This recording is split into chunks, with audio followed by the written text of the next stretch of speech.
Hello guys, so welcome to my YouTube channel. So firstly నేను Java programming పైన ఒక series of లెక్చర్స్ని design చేసి వాటిని యూట్యూబ్లో అప్లోడ్ చేయాలని చెప్పేసి ఫిక్స్ అయినా. సో కంప్లీట్ సిరీస్ వచ్చేసి మీకు తెలుగులో ఉంటుంది. ఎవరికైతే అసలు ప్రోగ్రామింగ్ అంటే ఏం రాదు, మాకు అసలు కోడింగ్ అంటే భయం, మేము జీరో నుండి స్టార్ట్ చేస్తున్నాం అన్న వాళ్ళు ఉంటారు. సో వాళ్ళ కోసమే ఈ సిరీస్ని డిజైన్ చేసిన. From zero zero to advance level coding అనేది మనము ఈ సిరీస్ ద్వారా నేర్చుకుందాము. కంప్లీట్గా బిగినర్ ఫ్రెండ్లీగా ఉండేటట్టు ఈ సిరీస్ని నేను డిజైన్ చేసిన. సో అసలు ప్రోగ్రామింగ్ ఎందుకు నేర్చుకోవాలి, అసలు ప్రోగ్రామింగ్ అంటే ఏంటి, ఇవన్నీ ఈ ఫస్ట్ వీడియోలో తెలుసుకుందాం గైస్. సో అసలు మీరు ప్రోగ్రామింగ్ గురించి చూస్తే వాట్ ఈస్ ప్రోగ్రామింగ్. సో మీకు ఒక రియల్ లైఫ్ ఎగ్జాంపుల్ తీసుకోండి, పైన మీకు రియల్ లైఫ్ అనాలజీ అని చెప్పేసి రాసింది. The program is like a recipe for a chef. Just like a recipe gives step-by-step instructions to cook a dish, a program gives step-by-step instructions to a computer to perform a task. అసలు దాని meaning ఏంటంటే, ఒక chef ఉన్నాడు అనుకోండి, ఆయన ఓ chicken biryani చేద్దామని అనుకుంటున్నాడు. దానికి ఒక ప్రాసెస్ ఉంటుంది, స్టెప్ బై స్టెప్గా. ఇప్పుడు ఫస్ట్ చికెన్ తీసుకుంటాడు, చికెన్ని మ్యారినేట్ చేస్తాడు, దాంట్లో అంతా మాలు మసాలా అంతా కలిపేసి దాన్ని మ్యారినేట్ చేసి దాన్ని పక్కకి వేస్తాడు. ఆ తర్వాత సైడ్కి ఈ బాస్మతి రైస్ ఏదైతే ఉంటుందో అది అర్ధ గంటనో గంటనో నానబెట్టి ఆ తర్వాత దాన్ని తీసి బాయిల్ చేసి ఈ చికెన్ పైన వేసి దాన్ని దమ్ చేస్తాడు. దమ్ చేసిన తర్వాత ఒక పర్ఫెక్ట్ బిర్యానీ అనేది బయటకు వస్తుంది. In the same manner programming అంటే ఏంటంటే, కంప్యూటర్ని మనం ఒక టాస్క్ పర్ఫామ్ చేయాలి అని ఎక్స్పెక్ట్ చేస్తున్నాం. కంప్యూటర్ అనేది ఒక టాస్క్ని పర్ఫామ్ చేయాలంటే దానికి ఏమైతే ఇన్స్ట్రక్షన్స్ అవసరమో, దాన్ని స్టెప్ బై స్టెప్ ఇన్స్ట్రక్షన్స్ దానికి ఏవైతే అవసరమో దానికి అందియడాన్ని మనం ప్రోగ్రామింగ్గా వర్ణించవచ్చు. అసలు ఫస్ట్ ప్రోగ్రామ్ అంటే ఏంది? ప్రోగ్రామ్ అంటే ఏముండదు, ఒక instruction, set of instructions that tells computer what to do. ఇప్పుడు మీ ఫ్రెండ్కి ఫోన్ చేసి మా ఇంటికి రారా అని పిలిచినాం అనుకో, వానికి రూట్ తెలియదు. సపోజ్ వానికి రూట్ తెలియదు అనుకో, అప్పుడు నువ్వేం చేస్తావు వానితోన ఫోన్లో, అరే మామ, నువ్వు ఎక్కడున్నావు ఇప్పుడు, అక్కడ నుండి స్ట్రైట్గా రా, లెఫ్ట్కి రా, రైట్కి రా, ఆ తర్వాత మధ్యలో చౌరస్తా వస్తుంది, ఆడ నుండి 100 మీటర్లు ముందరకు రా, ఆడ లెఫ్ట్ కొట్టు, ఆడ నుండి రెండో ఇంటికాడ వచ్చి నిలబడి నమస్తే చెప్తే నేనే ఉంటారా అని చెప్తావు. In the same manner program కూడా అంతే. మనము కంప్యూటర్తోన ఏదైతే వర్క్ చేపియాలనుకుంటామో ఆ వర్క్ని చేపించడం కోసము ఏవైతే ఇన్స్ట్రక్షన్స్ ఇస్తామో ఆ సెట్ ఆఫ్ ఇన్స్ట్రక్షన్స్ని ఒక ప్రోగ్రామ్ అంటాం. అర్థమవుతుందా? ఇక్కడ ఏదో కోడ్ అంటే ఏంది అని చెప్పేసి జస్ట్ పెట్టిన, కాకపోతే కోడ్ అంటే కూడా ఏం లేదు, జస్ట్ మనం ఒక ప్రోగ్రామింగ్ లాంగ్వేజ్లో రాసే కొన్ని ఇన్స్ట్రక్షన్స్ని ఒక కోడ్ అంటాం. సో అసలు ప్రోగ్రామింగ్ లాంగ్వేజెస్ అంటే ఏంటివి, ఆ తర్వాత ప్రోగ్రామింగ్ని మనం ఎక్కడ రియల్ లైఫ్లో ఎక్కడ యూజ్ చేస్తాము, ఇవన్నీ కూడా మున్ముందు క్లాసెస్లలో, మున్ముందు కాదు ఈరోజు క్లాస్లోనే చూద్దాం. సో అసలు ప్రోగ్రామింగ్ని మనం రియల్ లైఫ్లో ఎక్కడ చూస్తాం? వాట్సాప్లో చూస్తున్నాం. వాట్సాప్లో ఎట్లా చూస్తున్నాం అని మీకు డౌట్ రావచ్చు. మీరు నెట్ ఆన్ చేసుకుంటారు, మెసేజ్ పెడతారు, పెట్టగానే ఆ మెసేజ్ మీ ఫ్రెండ్కి పోతుంది, వాడు చూస్తాడు, చూడగానే ఆడ రెండు బ్లూ టిక్కులు పడ్డట్టు మీకు కనిపిస్తాయి. వాడు బ్లూ టిక్లు బంద్ చేసుకుంటా అంటే మీకు ఆడ రెండు టిక్కులు కనిపిస్తాయి గ్రే కలర్వి. ఉన్నాడా పోయాడా అని చెప్పి మీరే తిట్టుకుంటారు వాడిని. ఇద- అసలు ఇదంతా ఎట్లా జరుగుతుంది? కంప్యూటర్కి ఎట్లా తెలుసు వాడు చూసిండా చూడలేదు అనేది? అసలు మీరు పెడుతున్న మెసేజ్ వానికి ఎట్లా పోతుంది? ఆ తర్వాత మీరు ఏదైనా సీక్రెట్ ఇన్ఫర్మేషన్ పాస్ చేస్తున్నారు అనుకోండి వానికి, మధ్యలో ఎవడైతే యూట్యూబ్ ఎవడైతే ఉండో ఆ ప్లాట్ఫామ్ వాడు మీ మెసేజ్ని ఏమైనా చూస్తుండా? ఇదంతా అసలు ఎట్లా జరుగుతుంది? ఎప్పుడన్నా ఆలోచించిందా? ఒకసారి మనం ఇలా ఆలోచిస్తే మనకి ప్రోగ్రామింగ్ గురించి కానీ, ఆ తర్వాత ఈ ఇన్ఫర్మేషన్ ఎట్లా పాస్ అవుతుంది అనేది కానీ తెలుసుకోవాలనే ఆసక్తి పుడుతుంది. సో వాట్సాప్లో ఎట్లా జరుగుతుంది అంటే చాలా సింపుల్ ఉంటుంది బ్రో. ఏముండదు, నువ్వు ఒక టెక్స్ట్ని పంపిస్తావు, ఆ టెక్స్ట్ ఏమైపోతుంది అంటే ఎన్క్రిప్ట్ అయిపోతుంది. హెచ్ఐ హాయ్ అని పెట్టినావు అంటే ఆ హెచ్ఐ హాయ్ అనేది క్రిప్టోగ్రఫీ ఆల్గరిథమ్స్ లేకపోతే ఏదో ఒక ఆల్గరిథంతో ఎన్క్రిప్ట్ అయిపోతుంది. నువ్వు హెచ్ఐ హాయ్ అని పెడితే అది వైజెడ్ఎంఎన్ఓపిక్యూ ఏదేదో లాంగ్వేజ్లోకి కన్వర్ట్ అయిపోద్ది. మధ్యలో హ్యాష్ ట్యాగ్లు, వన్లు, టూలు, సింబల్స్, డాలర్స్ అన్నీ పడతాయి. సో నువ్వు టూ లెటర్స్ ఆఫ్ టెక్స్ట్ ఏదైతే టైప్ చేస్తావో అది 10 or 15 లెటర్స్కో లేకపోతే ఎన్ని లెటర్స్కి కన్వర్ట్ అవుతా అనేది ఎవరు చెప్పలేడు. ఎందుకంటే దానికి కొన్ని క్రిప్టోగ్రఫీ ఆల్గరిథమ్స్ ఉంటాయి. దాన్ని బట్టి ఆ టెక్స్ట్ అనేది కన్వర్ట్ అయిపోద్ది. కన్వర్ట్ అయిపోయి దాన్ని ఎన్క్రిప్టెడ్ టెక్స్ట్ అంటాం మనం. ఎన్క్రిప్టెడ్ టెక్స్ట్ ఏదైతే ఉంటుందో కొన్ని ప్రోటోకాల్స్ ద్వారా ఇన్ఫర్మేషన్ అనేది, ఇప్పుడు నువ్వు టెక్స్ట్ పంపిస్తున్నావు కాబట్టి నువ్వు సెండర్. ఈ సెండర్ నుండి రిసీవర్కి ఒక ట్రాన్స్మిషన్ ఛానల్లో, సెక్యూర్డ్ ట్రాన్స్మిషన్ ఛానల్ అంటే మళ్ళీ నీ మెసేజ్ని వాట్సాప్ కూడా కాదు, బయటోడు కూడా ఎవరు చూడవద్దు. చూడకుండా ఇప్పుడు పైప్లోకి వెళ్ళి నీళ్ళు ఎట్లా పోతాయి? పైప్కి బొక్క పడితేనే నీళ్ళు బయటకు వస్తాయి. పైప్కి బొక్క పడకపోతే నీళ్ళు అనేవి ఈ ఎండ్ నుండి ఆ ఎండ్ వరకు వెళ్ళిపోతాయి. ఇన్ ద సేమ్ మేనర్ ఒక secured transmission line. So secure transmission line అంటే బొక్కలు లేని పైప్ లెక్క. సో ఎవ్వరికి మెసేజ్ లీక్ కాకుండా సెండర్ నుండి రిసీవర్కి వెళ్ళిపోయి మళ్ళీ అక్కడ ఏదైతే ఎన్క్రిప్టెడ్ మెసేజ్ ఉందో అది డిక్రిప్ట్ అయిపోయి మీ ఫ్రెండ్ అనేది చూస్తాడు మెసేజ్ని. చూసినప్పుడు 2 బ్లూ టిక్కులు పడతాయి నీకు. గంతే. ఏటీఎంస్ అంటావా? నువ్వు ఏటీఎం కార్డు తీసుకొని ఏటీఎం కార్డు పోతావు. ఆ కార్డును పెట్టంగానే ఏటీఎం ఏం చేస్తుంది? ఆ చిప్ని రీడ్ చేస్తుంది. రీడ్ చేసి నీ బ్యాంక్ అకౌంట్ నెంబర్ అవన్నీ డీటెయిల్స్ గుంజుకొని కమన్ నువ్వు దేనికి వచ్చినావు ఏటీఎంకి, విత్డ్రా చేసుకుంటావా, ఇంకేది పర్పస్ అని అడుగుతుంది. నువ్వు క్యాష్ విత్డ్రా అని కొడుతావు. నువ్వు 2000 అని కొడుతావు. నీ అకౌంట్లో 1500 ఉన్నాయనుకో. నీ అకౌంట్లో పైసలు లేవురా బాబు కార్డు తీసా అని చెప్తుంది. నువ్వు పిన్ను కొడుతావు. పైసలు ఉన్నాయనుకొని నువ్వు పిన్ను కొడుతావు. పిన్ను కొట్టిన తర్వాత బై మిస్టేక్ పిన్ను తప్పు కొట్టినావు అనుకో. బాబు నువ్వు పిన్ను తప్పి కొట్టినావు మళ్ళీ చూసుకో అని చెప్పేసి మళ్ళీ చెప్తుంది. గేమ్స్ గేమ్స్లో ఎగ్జాంపుల్ ఏంటంటావా? ఇప్పుడు పబ్జీయో ఫ్రీ ఫైర్ మీరు బాగా ఆడతారు కదా పబ్జీలు ఫ్రీ ఫైర్లు. పబ్జీ తీసుకుంటే 100 మంది ఉంటారు బ్యాటిల్ గ్రౌండ్లో. సో ఈ 100 మందిలో ఒకడు గన్ ఫైరింగ్ చేస్తుంటాడు, ఒకడు చచ్చిపోతుంటాడు, ఒకడు ఇంకొని రివైవ్ చేస్తుంటాడు, ఇంకోటి నడుస్తుంటుంది. ఎన్ని నడిచినా కూడా ఇక్కడ పైన టాప్ రైట్ కార్నర్లో ఎంతమంది బతుకున్నారు, ఎంతమంది చచ్చిపోయినరు, ఏం జరుగుతుంది అనేది మీకు డిస్ప్లే అవుతుంది. ఎట్లా డిస్ప్లే అవుతుంది ఆలోచించిండ్రా? ఇదంతా మనము ఒక ప్రోగ్రామ్ అనేది రాస్తాం, లాజిక్స్ ఇస్తాం ఇవన్నిటికి కంప్యూటర్కి. ఎందుకంటే కంప్యూటర్కి అయితే తెలియదు కదా నువ్వేమేమి చేస్తున్నావు అనేది.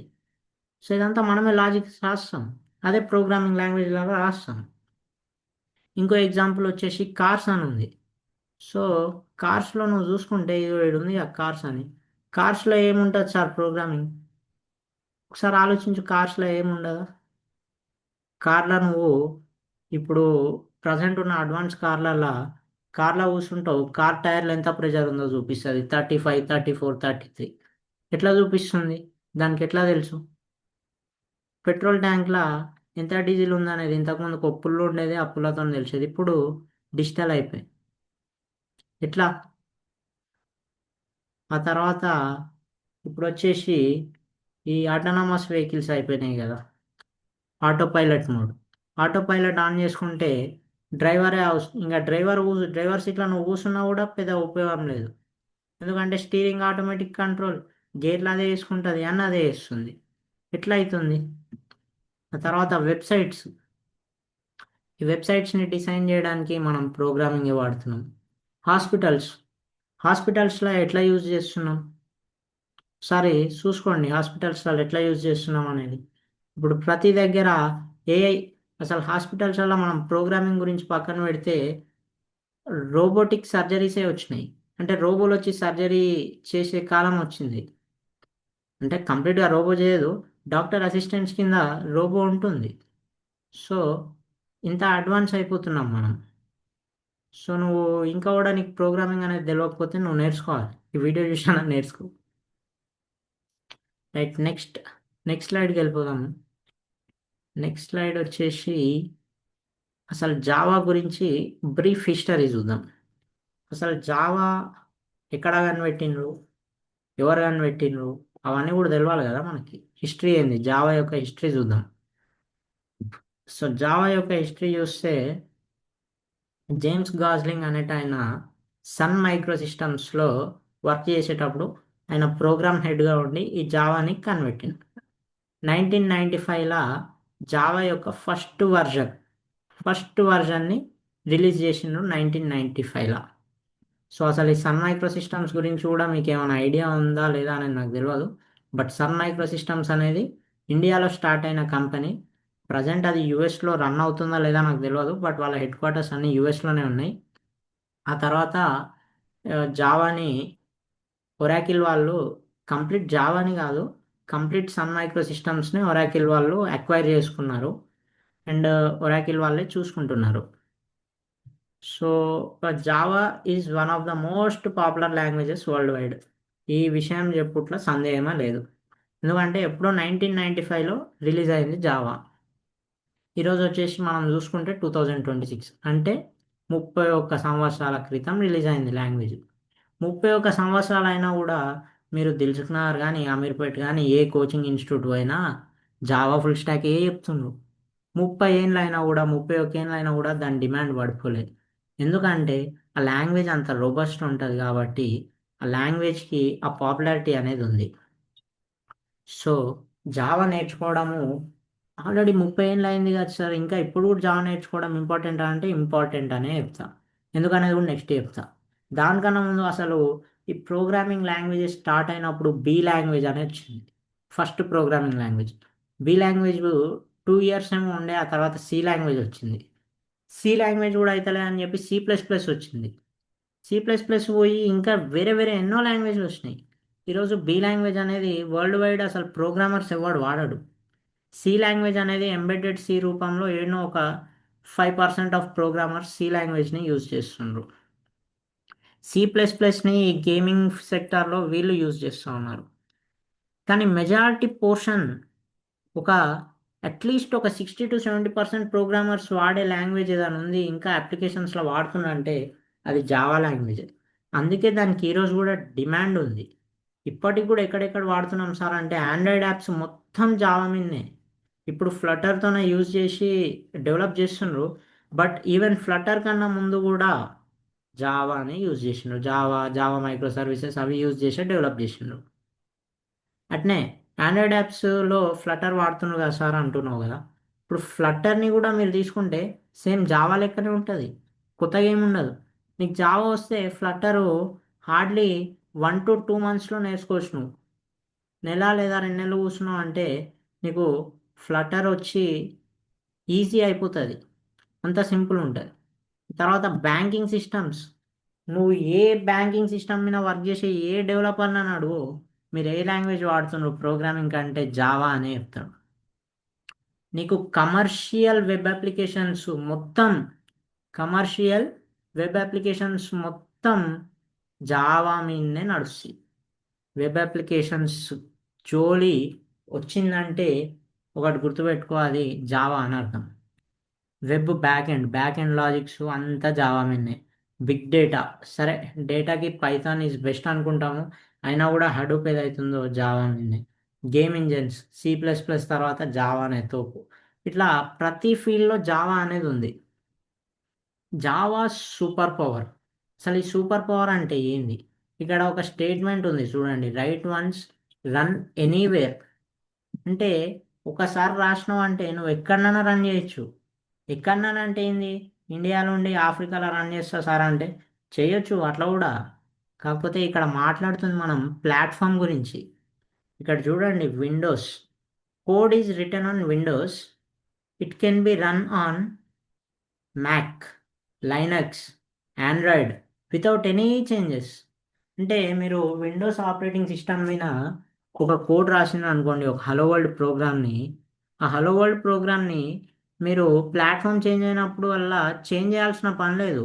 సేమ్ కోడ్ని మీరు మ్యాక్ పైన రన్ చేయొచ్చు, లైనక్స్లో రన్ చేయొచ్చు, ఆండ్రాయిడ్లో రన్ చేయొచ్చు, సన్ సోలారిస్లో రన్ చేయొచ్చు, ఇంకా ఏ ఓఎస్ మీద అయినా, ఈ ప్రపంచంలో ఉన్న ఏ ఓఎస్ మీద అయినా మీరు రన్ చేయొచ్చు.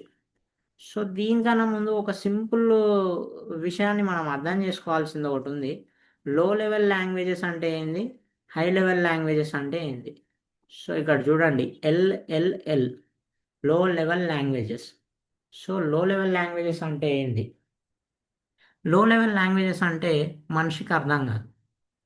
ఆ లాంగ్వేజ్ అనేది మనిషికి అర్థం కాని లాంగ్వేజ్. అంటే ఇప్పుడు మీరు చూసుకుంటే best example binary language. Binary language అంటే ఏంది? జీరోస్ అండ్ వన్స్ ఉంటాయి. ఏముంటాయి? జీరోస్ అండ్ వన్స్ ఉంటాయి. సో జీరోస్ అండ్ వన్స్ కంప్యూటర్కి అర్థమయ్యే లాంగ్వేజ్ కూడా బైనరీ లాంగ్వేజే. సో బైనరీ లాంగ్వేజ్లో ఉండే మొత్తం జీరోస్ ఇంకా వన్స్. సో నువ్వు హాయ్ రా అని పిలిస్తే నీకు అర్థమవుతుంది. 00110120 ఇట్లా నేను పిలిచినా అనుకో, నీకు ఏమైనా అర్థమవుతుందా? పోనీ రిజిస్టర్ లాంగ్వేజ్, కంప్యూటర్లో రిజిస్టర్ లాంగ్వేజ్ ఉంటుంది, మీకు ఐడియా ఉందో లేదో. రిజిస్టర్ లాంగ్వేజ్ మీకు సిపివై లేకపోతే సిపివైడి ఇట్లా పిలిస్తే మీకు ఏమైనా అర్థమవుతుందా?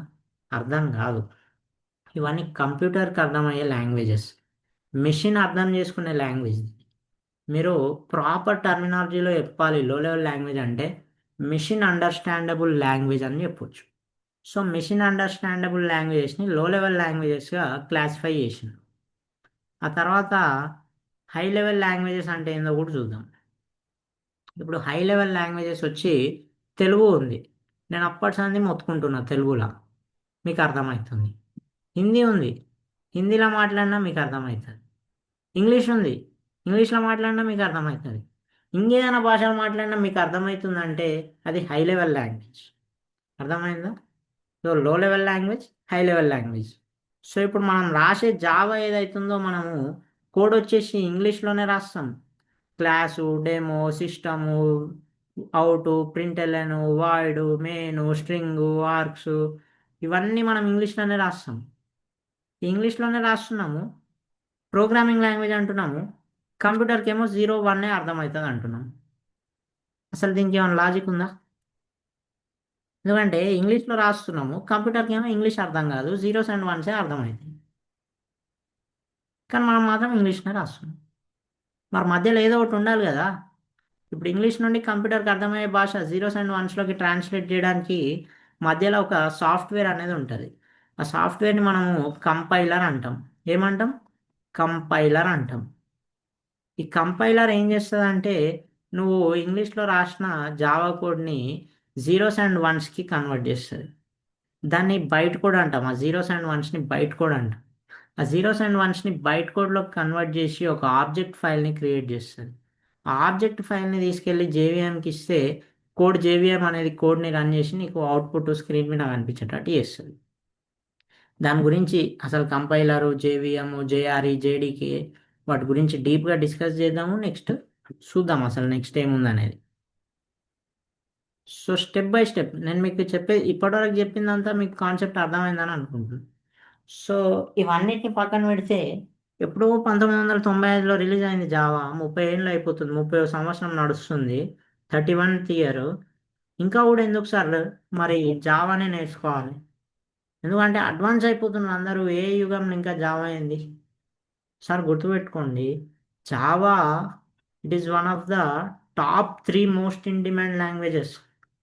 నేను మీకు ఇందాక కూడా చెప్పిన ఆల్మోస్ట్ 70% 80% ఆఫ్ ప్రోగ్రామర్స్ యూజ్ చేసే లాంగ్వేజ్ ఏదైనా ఉందయ్యా అంటే అది జావానే. గుర్తుపెట్టుకోండి. సో జావా అనేది హై డిమాండ్ ఉంది బయట. ఏ వెబ్ అప్లికేషన్ చేసినా జావాతోనే అవుద్ది. అసలు వెబ్సైట్స్ కూడా జావాతోనే వేయచ్చు. వెబ్లో ఉండే బ్యాక్ ఎండ్ నువ్వు కంప్లీట్గా జావా నేర్చుకున్నావు అంటే ఇంకా నీకు ఇంకేదో అంత అవసరం పడవు. ఆ లెవెల్ ఆఫ్ డిమాండ్ అనేది బయట జావాకు ఉంది. తర్వాత స్ట్రాంగ్ ఊప్ ఫౌండేషన్. ఇక్కడ ఊప్ అంటే ఏంది? ఊప్ అంటే ఆబ్జెక్ట్ ఓరియంటెడ్ ప్రోగ్రామింగ్ అని అర్థం. సో జావా అనేది object oriented programming language. Python కూడా ఊప్ లాంగ్వేజే. It also supports OOP. అది కూడా ఆబ్జెక్ట్ ఓరియంటెడ్ ప్రిన్సిపల్స్ని ఫాలో అవుతుంది పైథాన్ కూడా. అయినా కూడా పైథాన్కి అంత డిమాండ్ ఉండదు బయట. ఎందుకంటే Python is mostly relying on data. ఇప్పుడు మీరు ఏఐఎంఎల్ అప్లికేషన్స్ చూసుకుంటే ఏఐ ఎప్పుడో 1980s ఆర్ 90s టైంలో స్టార్ట్ అయింది. అప్పుడు ఏఐని యూజ్ చేద్దామంటే చేయలేకపోయారు. రీజన్ ఏంటంటే స్కేర్సిటీ ఆఫ్ డేటా. సరిపడా డేటా లేదు. డేటా లేనప్పుడు సో నువ్వు ఎంత పైథాన్ యూజ్ చేసినా ఏం యూజ్ చేసినా నువ్వు చేయలేకపోయినావు. So not just Python, C++ కూడా ఊప్స్ లాంగ్వేజే. అయినా కూడా జావాకి ఎందుకు ఇంత ప్రయారిటైజ్ చేస్తున్నాం ఊప్స్ అంటే, అసలు ఊప్స్ కాన్సెప్ట్ అంటేనే జావా గుర్తొచ్చేంత ప్రయారిటీ ఇస్తాం జావాకి. ఎందుకంటే జావా చాలా రోబస్ట్ ఉంటుంది. జావా లాంగ్వేజ్ చాలా రోబస్ట్ ఉంటుంది. సో అందుకోసమే మనము జావాని ఎక్కువ ప్రయారిటైజ్ చేస్తాం. ఆ తర్వాత మీరు చూసుకున్నట్టయితే ఆండ్రాయిడ్ డెవలప్మెంట్, ఇందాక కూడా చెప్పిన Android apps billions of people being used by billions of people, but they are developed using Java.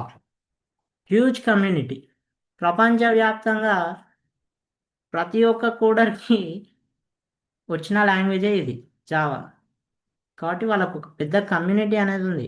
Community అంటే ఏం సార్, మాది గేటెడ్ కమ్యూనిటీ అనకురి, ఓకేనా? ఆ గేటెడ్ కమ్యూనిటీ కథ కాదు ఇది. కమ్యూనిటీ అంటే ఇప్పుడు మీరు గిట్హబ్ తీసుకోండి, లింక్డ్ఇన్ తీసుకోండి, ఇవన్నీ కొన్ని కమ్యూనిటీస్. అట్లా జావాకు కమ్యూనిటీ ఉందని చెప్తున్నారు. నెక్స్ట్ వచ్చేసి ఇక ఏం చూద్దాం, హౌ జావా వర్క్స్. ఇందాకనే డిస్కస్ చేసినాం జావా ఎట్లా వర్క్ చేస్తుంది అనేది. కోడ్ రాస్తాం, ఇంగ్లీష్లో రాస్తాం మనం కోడు. రాసిన ఇంగ్లీష్ కోడ్ ఏమవుతుంది, కంపైలర్ అనేది మధ్యలో ప్రోగ్రామ్ ఉంటుంది అని చెప్పిన. కంపైలర్ అనేది ఒక చిన్న ప్రోగ్రాము. అది వచ్చేసి ఏం చేస్తుంది, నువ్వు రాసిన ఇంగ్లీష్ కోడ్ని జీరోస్ అండ్ వన్స్లోకి కన్వర్ట్ చేస్తుంది. ఎందులోకి కన్వర్ట్ చేస్తుంది? Zeros and once. నువ్వు రాసిన ఇంగ్లీష్ కోడ్ని జీరోస్ అండ్ వన్స్లోకి కన్వర్ట్ చేస్తుంది. ఆ కన్వర్ట్ చేసిన దాన్ని బైట్ కోడ్ అంటాం మనం. ఏమంటాం? బైట్ కోడ్ అంటాం. ఆ బైట్ కోడ్ని డాట్ ఓబీజే ఫైల్గా క్రియేట్ చేస్తుంది. డాట్ ఓబీజే ఫైలు, ఆ తర్వాత డాట్ క్లాస్ ఫైలు, ఇట్లా ఫైల్స్ క్రియేట్ అవుతాయి. ఈ dot OBJ dot class files ఏవైతే ఉన్నాయో, ఈ డాట్ క్లాస్ ఫైల్ని జేవిఎం రన్ చేస్తుంది. జేవిఎం అంటే ఏంది? Java virtual machine. దీని గురించి చాలా డెప్త్గా డిస్కస్ చేయొచ్చు, మనకు ఆ స్కోప్ ఉంటుంది. అప్కమింగ్ క్లాసెస్లో డిస్కస్ చేద్దాం. ఒక విషయాన్ని గుర్తుపెట్టుకోండి, మీరు కోడ్ రన్ చేయాలంటే జేవిఎం ఉండాలి. వితౌట్ జేవిఎం మీరు కోడ్ రన్ చేయలేరు. సో ఈ జేవిఎం ఏదైతే కోడ్ని రన్ చేస్తుందో, ఆ అవుట్పుట్ అనేది మీకు స్క్రీన్ పైన కనిపిస్తుంది. సో జేడికే అంటే ఏంది, జేఆర్ఈ అంటే ఏంది, జేవిఎం అంటే ఏంది చూద్దాం. సో జేడికే, జేడికే అంటే జావా డెవలప్మెంట్ కిట్. మీరు ఒరాకిల్ వెబ్సైట్ ఓపెన్ చేసి జేడికే అని టైప్ చేస్తే వస్తుంది. సో జేడికే ఏంటంటే జావా డెవలప్మెంట్ కిట్. అందులో ఇన్స్టాలర్ ఉంటుంది, జావా ఇన్స్టాలర్ ఉంటుంది. ఆ తర్వాత దానికి రిలేటెడ్ ఫైల్స్ మొత్తం, అసలు జావా కంప్లీట్ ప్యాకేజ్ మొత్తం జేడికేలో ఇన్బిల్ట్ ఉంటుంది. ఓకే, అందులోనే మీకు జేఆర్ఈ ఉంటుంది, జేవిఎం ఉంటుంది, అన్ని జేడికేలోనే ఇన్బిల్ట్ ఉంటాయి. సో ఈ జేడికేని మీరు ఇన్స్టాల్ చేయలేదు మీ సిస్టంలో అంటే, అసలు మీరు లోకల్ మిషన్ మీద జేడికే ఇన్స్టాల్ చేయకపోతే మీరు రన్ చేయలేరు. జావా ప్రోగ్రామ్స్ని మీరు రన్ చేయలేరు. మీరు జావా ప్రోగ్రామ్స్ని రన్ చేయాలంటే మీరు జేడికే కంపల్సరీ ఇన్స్టాల్ చేసుకోవాలి మీ సిస్టంలో. ఇక్కడ క్లియర్గా మెన్షన్ చేసింది చూడండి. Complete tool kit to right, compile and debug Java code. Install this to get started. Compulsory install చేసుకోవాలి జేడికే. జేఆర్ఈ, జేఆర్ఈ అంటే Java run time environment. So run time environment ఏం చేస్తారంటే, నువ్వు ప్రోగ్రామ్ రాసినావు అంటే ఆ ప్రోగ్రామ్ రన్ అవ్వడానికి కావాల్సిన ఎన్విరాన్మెంట్ ఏదైతే ఉంటుందో అది మొత్తం సెటప్ చేస్తుంది. ఏం ఎన్విరాన్మెంట్ సార్? ఎన్విరాన్మెంట్ మంచిగానే ఉంది కదా, గ్రీన్ హౌస్ గ్యాసెస్ ఆ ఎన్విరాన్మెంట్ అని అడుగుతుంది. ఎందుకంటే ఎన్విరాన్మెంట్ అంటే వేరియబుల్స్ని సెటప్ చేయడము, పాత్ని సెటప్ చేయడము, యాక్సెస్ స్పెసిఫైయర్స్, వీటన్నిటికి రిలేటెడ్ వర్క్ని జేఆర్ఈ చూసుకుంటుంది. ఆ తర్వాత జేవిఎం. సో జేవిఎం అంటే ఏంది? It is an engine that runs byte code on any operating system. So జేవిఎంని ఒక ఎగ్జాంపుల్గా చెప్పాలంటే, మీరు ఏటీఎం ఉందనుకోండి, మీ తాన ఏదో ఎక్స్ బ్యాంక్ది ఏటీఎం కార్డు ఉంది. ఆ ఎక్స్ బ్యాంక్ది ఏటీఎం కార్డు తీసుకొని పోయి మీరు ఏ బ్యాంక్లో పెట్టినా కూడా అది రీడ్ చేస్తుంది. ఏ ఏటీఎంలో పెట్టినా కూడా. ఇప్పుడు ఎక్స్ బ్యాంక్ అనుకోండి ఒకటి, ఎస్బీఐ బ్యాంక్ది ఏటీఎం కార్డు ఉంది అనుకో, నువ్వు ఎస్బీఐ ఏటీఎంలో పెట్టినా రన్ అవుతుంది. నువ్వు కోటక్ బ్యాంక్ ఏటీఎంలో పెట్టినా ఆ కార్డు రీడ్ అవుతుంది. నువ్వు కెనరా బ్యాంక్లో పెట్టినా ఆ కార్డు రీడ్ అవుతుంది. నువ్వు ఎక్కడ యూజ్ చేసినా అది అవుతా ఉంది. అంటే ఈ ఏటీఎం మిషన్ని ఒక జేవిఎంగా తీసుకుంటే, సో ఒక్కొక్క ఏటీఎం ఒక్కొక్క డిఫరెంట్ డిఫరెంట్ ఆపరేటింగ్ సిస్టమ్గా కన్సిడర్ చేసుకుంటే, ఆ ప్రతి దగ్గర ఉన్న జేవిఎం నువ్వేదైతే కోడ్ రాసినావో ఒకటే కోడ్ రాస్తావు. నువ్వు అన్ని ఏటీఎంలకు కలిపి ఒకటే కోడ్ రాస్తావు. ఈ ఏటీఎంకి ఒక కోడు, ఈ ఏటీఎం ఎస్బీఐ ఏటీఎంకి ఒక కోడు, కోటక్ ఏటీఎంకి ఒక కోడు, ఇట్లా డిఫరెంట్ డిఫరెంట్ కోడ్ని రాయం. అన్నిటికీ కలిపి ఒకటే కోడ్ రాస్తాం. ఈ జేవిఎం ఏం చేస్తదంటే నువ్వు ఏ ఏటీఎం కార్డ్‌లో పెట్టినా గూడా నీకు ఆ కోడ్ రన్ అయ్యి పైసలు వచ్చేటట్టు చేస్తది. అలా పైసలు ఉంటేనే వస్తాయి. లేనిదే నాకు గావాలంటే రావు. మీకు గూడా తెలుసది. సో, ఇంకా క్లియర్‌గా చెప్పాలి మీకు అనంటే అసలు లాజిక్ ఎట్లుంటది ఏందనేది మనము కండిషనల్స్ అనే కాన్సెప్ట్ ఉంటది. ఆ కండిషనల్స్ చూసినప్పుడు మనం చూద్దాం అసలు ఏటీఎం ఎట్లా వర్క్ అవుద్ది ఏంటని. అంటే జస్ట్ బేసిక్ ఎగ్జాంపుల్ చెప్తా కానీ కంప్లీట్‌గా అట్లనే రన్ అవ్వదు. లైక్ ఇప్పుడు మీరు ఏటీఎం దగ్గరికెళ్తారు. సో, ఏటీఎం కార్డ్‌ని పెడతారు. ఇన్సర్ట్ చేసినప్పుడు ఆ ఏటీఎం కార్డ్‌లో ఉన్న చిప్‌ని రీడ్ చేస్తది ఏటీఎం మెషిన్. రీడ్ చేసేసి ఐడెంటిఫై చేస్తది మిమ్మల్ని. ఐడెంటిఫై చేసి ఏం చేస్తది? ఆ! బాబు పి నువ్వేం చేయాలనుకుంటున్నావు? చలో you want to make a transaction. నువ్వు డబ్బులు విత్‌డ్రా చేయాలనుకుంటున్నావు. సో, విత్‌డ్రా చేయడానికి అమౌంట్ కొట్టు అంటది. 5,000, 10,000 కొడతావు. కొట్టిన తర్వాత పిన్ నంబర్ అడుగుతది. పిన్ నంబర్ కరెక్ట్ కొడితే డబ్బులు అకౌంట్‌లో ఉన్నాయా లేదా చూసుకొని అకౌంట్‌లో డబ్బులుంటే డబ్బులొస్తాయి. కార్డ్ తీసేసుకో సక్సెస్‌ఫుల్ అని చెప్పేసి చూపిస్తది. అదే పిన్ నంబర్ రాంగ్ కొట్టినావనుకో రీచెక్ యువర్ పిన్ లేదంటే రీటైప్ యువర్ పిన్ అంటది. సో, ఇట్లా లాజిక్స్ అనేవి మనమే రాస్తాం. ఇఫ్ కండిషన్‌లో అవన్నీ చూపిస్తా అవెట్లా రాస్తాం ఏందనేది. సో, నెక్స్ట్ కాన్సెప్ట్‌కెళ్ళిపోదాం. ఏటీఎం గురించి జస్ట్ మీకొక చిన్న గ్లాన్స్ ఉండాలి అని జెప్పేసి నేనది జెప్పిన. సో, నెక్స్టొచ్చేసి ఏంది సార్ అంటే సెట్టింగ్ అప్ జావా ఎన్విరాన్మెంటు. ఇది చానా ఈజీ. మీరు ఎక్కడన్నా వేరే వెబ్‌సైట్స్‌లో మీరు ఓన్‌గా జేసుకోవచ్చు. నేను ఎక్స్‌ప్లెయిన్ జేయదలుచుకోలేదు. మీరు ఇంకేదైనా యూట్యూబ్ వీడియో జూసైనా చేసుకోండి. ఎందుకంటే సింపుల్ స్టెప్స్. ఒరాకిల్‌ది వెబ్‌సైట్ ఉంటది. గూగుల్‌లోకెళ్ళి జెప్పేసి జస్ట్ ఇప్పుడు మీకు చూపిస్తా జూడండి. ఇప్పుడే గాదు గూగులే ఓపెన్ గూగుల్ గాదు. ఎడ్జ్‌లో జూపిస్తా. ఇంకెక్కడనో పోయింది. నేనే తోపంటే ఇంకా తోపు. సో, చూడండి గైస్ పెద్ద కష్టమైన పనేం ఉండదు. ఇక్కడ చూడండి.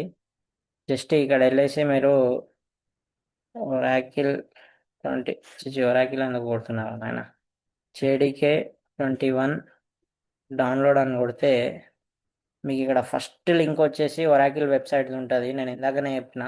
సో, జావాని ఒరాకిల్ వాళ్ళు అక్వైర్ చేసుకున్నారని. సో, ఇక్కడెళ్ళిపోతే మీకు డిఫరెంట్ అవైలబుల్ ఆప్షన్స్ ఉంటాయి.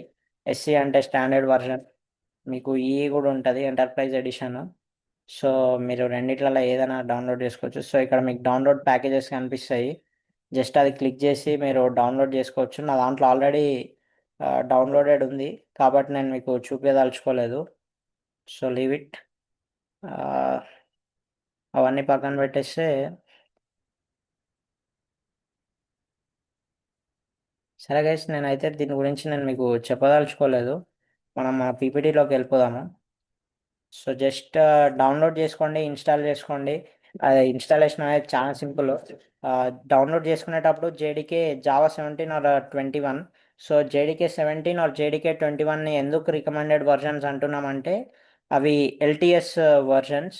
ఎల్టీఎస్ అంటే long term support. So, Java 6 మంత్స్‌కి ఒక వెర్షన్‌ని రిలీజ్ చేస్తది. సో, మీరు ఎవ్రీ 6 మంత్స్‌కి ఒక కొత్త వెర్షన్ అయితే డౌన్‌లోడ్ చేసుకోలేరు కదా! ఎల్టీఎస్ డౌన్‌లోడ్ చేసి పెట్టుకుంటే ఓ 2, 3 ఏండ్లు పడుంటదది. సో, అందుకు ఎల్టీఎస్ వెర్షన్‌ని డౌన్‌లోడ్ జేసుకోండి. ఆ తర్వాత ఇది పాత్ స్పెసిఫికేషన్ ఆ తర్వాత ఎన్విరాన్మెంట్ వేరియబుల్స్ అవన్నీ మీరు అప్డేట్ జేసుకోండి. సింపుల్‌గానే ఉంటది. పెద్ద రాకెట్ సైన్స్ ఏం గాదది. కొన్ని ప్రాబ్లమ్స్ ఒస్తాయి. మీరు చాట్‌జీపీటీ హెల్ప్ తీసుకుంటారా? ఏదైనా యూట్యూబ్ వీడియో చూసుకుంటారా? చూసుకొని చేసుకోండి. ఆ తర్వాత వీఎస్ కోడ్ ఒకవేళ మీరు జావా కోడ్‌ని వీఎస్ కోడ్‌లో రన్ చేద్దాం అనుకుంటే, వీఎస్ కోడ్ ఓపెన్ చేసేసి అందులో జావా ఎక్స్‌టెన్షన్ అని ఏ జావా ఎక్స్‌టెన్షన్‌ని మీరు డౌన్‌లోడ్ చేసుకున్నా రన్ అవుద్ది. లేదు మాకు వీఎస్ కోడ్‌లో వద్దు మేము కమాండ్ ప్రాంప్ట్‌లో లేదంటే ఎక్లిప్స్ ఐడీలో రన్ చేసుకుందామన్నా మీ ఇష్టం. ఇన్‌స్టాల్ అయిందా కాలేదా అని వెరిఫై చేసుకోవాలంటే జస్ట్ కమాండ్ ప్రాంప్ట్ లేదంటే మీరు ఏమంటారో మరి మైక్రోసాఫ్ట్ పవర్ షెల్ అని వచ్చిందిగా. PowerShell command prompt open చేసి Java space hyphen hyphen version అని టైప్ చేస్తే మీకు కింద అవుట్పుట్ వస్తుంది. జేడీకే వర్జన్ ఇట్లా మీరు ఇక్కడ పైన చూస్తున్నారు కదా, ఒకసారి ఇక్కడ అబ్జర్వ్ చేయండి గైస్. ఇక్కడ జేడీకే 21 అని ఇట్లా మీకు అవుట్పుట్ వచ్చింది అనుకోండి, ఇట్లా జేడీకే 21 22 మీరు డౌన్లోడ్ చేసుకున్న వర్షన్. సో జావా సక్సెస్ఫుల్గా మీరు డౌన్లోడ్ చేసుకున్నట్టు అర్థం. సో ఆ తర్వాత వచ్చేసి అంతే guys, first Java programme. So first Java ప్రోగ్రామ్ని ఇప్పుడు చూద్దామా. సో అసలు ఇక్కడ క్లాస్ అంటే ఏంటి, మెయిన్ మెథడ్ ఏంటి, ప్రింట్ ఎల్ఎన్ అంటే ఏంటో చూద్దాము.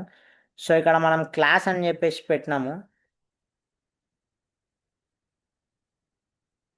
ఒక నిమిషం గైస్. సో ఇక్కడ మీరు చూడండి, సో క్లాస్ అని మెన్షన్ చేసినాము.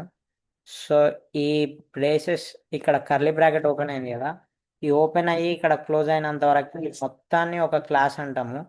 సో క్లాస్ అంటే ఏంటి, సో క్లాస్ అంటే నార్మల్గా ఎవరినైనా కూడా సింపుల్గా డిఫైన్ చేయమంటే ఏమంటారు అంటే it is a blueprint అంటారు. Blueprint of objects methods అంతా చెప్తారు. సో అది, సో మీరు కూడా అదే చెప్పండి, కొత్తగా ఏం లేదు.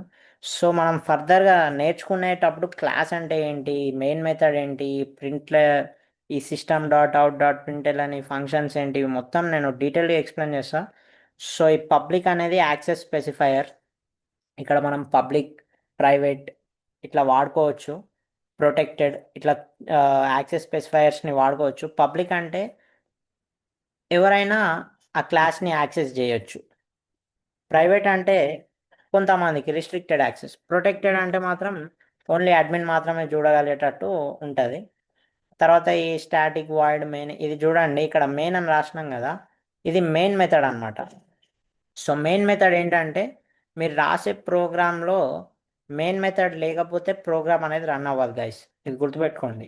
మీరు రాసే ప్రోగ్రామ్ మెయిన్ మెథడ్ దగ్గరనే స్టార్ట్ అవుతుంది. ఎగ్జిక్యూషన్ ఎప్పుడైనా మెయిన్ మెథడ్ దగ్గరనే స్టార్ట్ అవుతుంది. ఇక్కడ చూడండి, మెయిన్ మెథడ్ అంటే it is an entry point.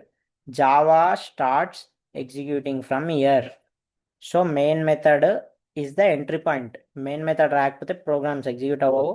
మీరు మెయిన్ మెథడ్ రాసిన దగ్గర నుండే ప్రోగ్రామ్ ఎగ్జిక్యూట్ అవుతుంది. సో ప్రింట్ ఎల్ఎన్ అని ఉంది. ప్రింట్ ఎల్ఎన్ అంటే ప్రింట్ లైన్ అని అర్థం. సో ఇక్కడ మీరు ఈ ప్రింట్ ఎల్ఎన్ ఫంక్షన్ తర్వాత బ్రాకెట్స్ ఓపెన్ చేసి ఇక్కడ ఒక స్ట్రింగ్ని రాశారు, హలో వరల్డ్ అని స్ట్రింగ్ని రాసిండ్రు. సో ఈ హెచ్ఈఎల్ఎల్లో స్పేసు ఆ తర్వాత ఈ కామా స్పేస్ ఇవన్నీ ఉన్నాయి కదా. సో ఈ మొత్తాన్ని ఈ ప్రింట్ లైన్, ఈ ప్రింట్ లైన్ అనే మెథడ్ ఏం చేస్తుంది అంటే నీకు ఈ డిస్ప్లే ఏదైతే ఉంటుందో, అవుట్పుట్ ఏదైతే ఉంటుందో అవుట్పుట్లో డిస్ప్లే చేస్తుంది. ఈ ప్రింట్ ఎల్ఎన్ లోపల ఏది రాస్తే నువ్వు అది బయటికి అవుట్పుట్ వస్తుంది. సో ఈరోజు మీరు ఒక చిన్న పని ఏం చేయాలంటే ఈ కొటేషన్స్ తీసేయండి. ప్రింట్ ఎల్ఎన్లో ఈ కొటేషన్స్ తీసేసి ప్రింట్ ఎల్ఎన్ 101 అని చెప్పేసి టైప్ చేసి చూడండి. చూసి అవుట్పుట్ ఏమొస్తుందో కామెంట్ చేయండి. అంతే, ఈరోజు క్లాస్ మీకు ఇంతే. ఇంకా మిగతా క్లాసులు అనేటివి రేపటి నుండి చూద్దాము. నేను మీకు క్లియర్గా ఎక్స్ప్లెయిన్ చేస్తాను ప్రతి ఒక్కటి, నీట్గా ఇదే ఫార్మాట్లో స్మూత్గా ఎక్స్ప్లెయిన్ చేస్తా. సో ఈరోజు మనం ఏమేమి చూసుకున్నాం అనేది ఒక్కసారి మీరు చూసుకోండి. ఈరోజు మనం ఏమేమి చూసుకున్నామంటే అసలు ప్రోగ్రామింగ్ అంటే ఏంది. ఒక సెకండ్, ఇదంతా ఎరేజ్ చేద్దాం. సో ఈరోజు మనం ఏం చూసుకున్నామంటే అసలు ప్రోగ్రామింగ్ అంటే ఏంది, ఎల్ఎల్ఎల్ అదే లో లెవెల్ లాంగ్వేజ్ అంటే ఏంది, హై లెవెల్ లాంగ్వేజ్ అంటే ఏందో చూసుకున్నాము. ఆ తర్వాత జావా అండ్ ఇట్స్ హిస్టరీ. హిస్టరీలో ఒక పాయింట్ చెప్పడం మర్చిపోయినా, జావాకి అసలు ఆ పేరు ఎట్లా వచ్చిందంటే వాళ్ళు ఫస్ట్ ఏదో ఐలాండ్ పేరు పెడదాం అనుకున్నారు. కాకపోతే ఆ పేరు మీద ఆల్రెడీ వేరే వాళ్ళు పేటెంట్ ఉందని చెప్పేసి ఐలాండ్ పేరు వదిలేసి జావా అనేది it's the first coffee bean అనుకుంటా. ఇట్స్ ద కాఫీ బీన్ అనమాట. అది first coffee bean in the world అని అంటారు. సో ఆ కాఫీ బీన్ ఆ సీడ్ పేరు జావా, అదే పేరు దీనికి పెట్టినరు. అందుకే మీరు జావా యొక్క లోగో చూస్తే కూడా ఏదో కాఫీ కప్ లాగా కనిపిస్తుంది. సో జావా అనేది ఒక కాఫీ బీన్ నేమ్. సో అక్కడ నుండి తీసుకున్నారు. అండ్ ఆ తర్వాత ఇంకోటి ఏం చూసినాం అంటే అసలు జావా ఎందుకు నేర్చుకోవాలి, జావాకి బయట ఉన్న డిమాండ్ ఏంటి, జాబ్ మార్కెట్ ఏంటి అనేది చూసాము. ఆ తర్వాత కంపైలర్ గురించి ఇన్ డీటెయిల్డ్గా ఇన్ డెప్త్గా కూడా మళ్ళీ చెప్తా. మీకు ఈరోజు చెప్పింది ఏదైతుందో జస్ట్ నార్మల్గా చెప్పా. కంపైలర్ ఏదో జస్ట్ ఒక చిన్న ప్రోగ్రామ్ అది ట్రాన్స్లేట్ చేస్తుంది అని చెప్పిన. రేపటి వీడియోలో కంపైలర్ గురించి కూడా కంప్లీట్గా డిస్కస్ చేద్దాము. ఆ తర్వాత జేడీకే, జేఆర్ఈ, జేవిఎం ఈ మూడు కాన్సెప్ట్స్ చూసినాము. సో జావా మీరే ఇన్స్టాల్ చేసుకోండి గైస్. ఇది ఒక్క విషయంలో నేను ఏం చేయలేను, ఎందుకంటే నాకు మస్తు టైం టేకింగ్ ప్రాసెస్ అది. అర్ధ గంట పడుతుంది. నా సిస్టంలో ప్రజెంట్ ఛార్జింగ్ కూడా లేదు నా ల్యాప్టాప్లో. అందుకే ఇన్స్టాలేషన్ చూపించాలి, లేకపోతే అది కూడా సింపుల్ ప్రాసెసే. ఆ తర్వాత హలో వరల్డ్ ప్రోగ్రామ్ గురించి చూసినాం గైస్. సో అంతే గైస్, అంతే గైస్. ఫర్ టుడే ఇంతే. ఈరోజు మనం నేర్చుకున్నది ఇదే. సో మీకు ఈరోజు వీడియో ఏమైనా హెల్ప్ఫుల్ అనిపిస్తే please like, subscribe, share. Share పెట్టడం మర్చిపోయినా, షేర్ చేయండి. అట్లానే మీకు ఏమైనా డౌట్స్ ఉంటే కమెంట్ చేయండి. కొన్ని రోజుల తర్వాత మన కమ్యూనిటీ గ్రో అవుతే ఒక టెలిగ్రామ్ ఛానల్ కూడా క్రియేట్ చేస్తా. అక్కడ ఇంకా డౌట్స్ ఉన్నా, ఇంకేమైనా మెటీరియల్ కావాలన్నా, మీకు పీపీటీలు కావాలన్నా కూడా నేను అక్కడ డ్రాప్ చేస్తూ ఉంటా. Until then, bye bye, tata, good night. మీరు వీడియో ఎప్పుడు చూసినా సరే నేను గుడ్ నైటే చెప్తా. బాయ్.